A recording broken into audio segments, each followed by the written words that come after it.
السلام عليكم ورحمة الله وبركاته.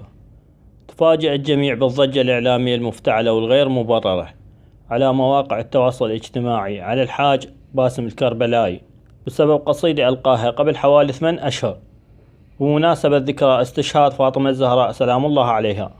فتفاجئنا وبدون أي مقدمات وبهيج أيام حساسة، وأقصد أيام زيارة أربعينية الإمام الحسين عليه السلام، وفجأة تضج كل مواقع التواصل الاجتماعي بقصيدة للحاج باسم الكربلائي ألقاها قبل 8 أشهر، وهذا جزء من هاي القصيدة.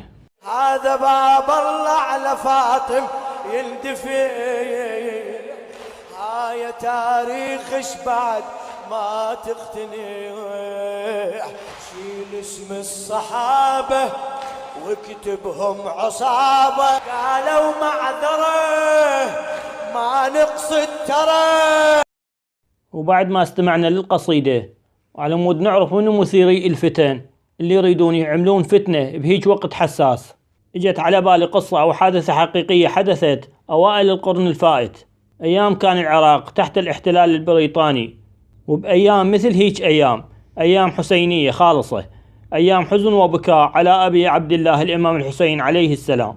فكانوا في ذلك الوقت المؤمنين الموالين في منطقة بغداد بالشورجة يخلون حبوب لشرب الماء على الطريق وأمام المحلات والبيوت ببغداد وبكل أنحاء العراق، لأن ماكو مثل هسه برادات، وكانوا بطبيعة الحال يكتبون عبارات على هاي الحبوب مال الماء، مثل عبارة اشرب الماء وتذكر عطش أبا عبد الله، أو اشرب الماء والعن قتلة الإمام الحسين عليه السلام، أو غيرها من العبارات الحسينية اللي يتذكر بمصيبة الإمام الحسين عليه السلام وما جرى عليه.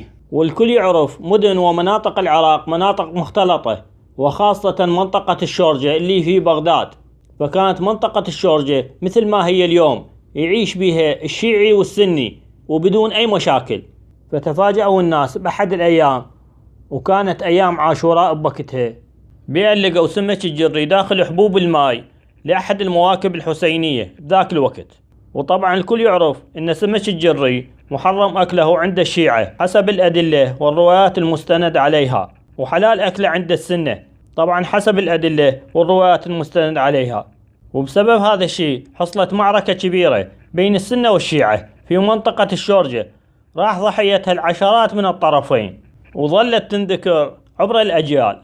ولكن المفاجأة ظهرت بعد مرور عقود على هذه الحادثة، حين كشف أحد الباحثين في الأرشيف البريطاني عن مذكرة كتبها أحد الضباط البريطانيين يذكر فيها أن القنصلية البريطانية في بغداد هي التي أرسلت أحد مستخدميها، وكان من الهنود، إلى وضع سمك الجري داخل حبوب الماء للمواكب الحسينية، وكانوا يعرفون أن الشيعة يحرمون أكل سمك الجري.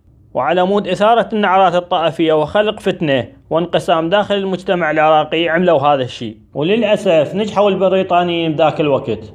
فكلامنا موجه للطرفين، فإثارة قصيدة باسم الكربلائي في وقت زيارة أربعينية الإمام الحسين عليه السلام أكيد مقصودة، وأكيد ملعونة وغير بريئة.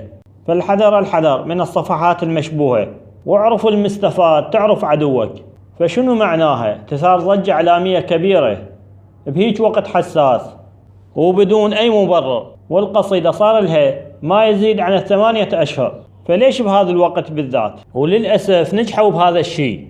وأكيد الكل يعرف أن الهجمة الإعلامية على الحاج باسم الكربلائي مو جديدة وما تقصد إلى بالذات، وإنما إلها غايات أخرى.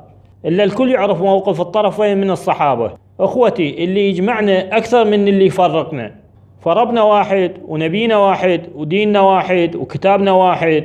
أما الاختلاف على الصحابة فهذا شيء طبيعي، فمو من حقك تلغي عقيدتي أو ألغي عقيدتك. فقتلة الإمام الحسين عليه السلام نلعنهم ونتبرأ منهم، هذا الشيء اللي أمرنا به أئمتنا سلام الله عليهم.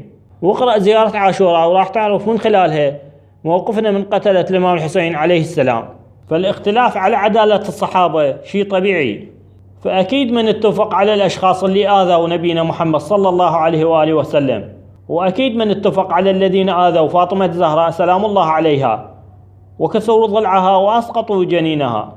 وحرموها من إرثها من رسول الله صلى الله عليه وآله وسلم. وأكيد من اتفق على اللي آذوا أمير المؤمنين سلام الله عليه. والبعض يعتبر معاوية صحابي، والبعض يلقبه بأمير المؤمنين، بينما الكل يعرف موقفنا من معاوية اللي حارب أمير المؤمنين سلام الله عليه. معاوية اللي يعتبر البعض أمير المؤمنين هو اللي وضع سنة سب أمير المؤمنين علي بن أبي طالب عليه السلام على منابر في الجوامع. فالاختلاف شيء طبيعي، سنة الحياة هاي، ولا نخلق من كل شيء مشكلة. وبالأول والأخير فلنجعل من هذه الأيام، وهي أيام زيارة أربعينية الإمام الحسين عليه السلام حفيد رسول الله صلى الله عليه وآله، أيام تجمع ولا تفرق، ولا ننقاد خلف صفحات وهمية مشبوهة هدفها زرع الفتنة والتفرقة، وخاصة بهيج مناسبات روحانية.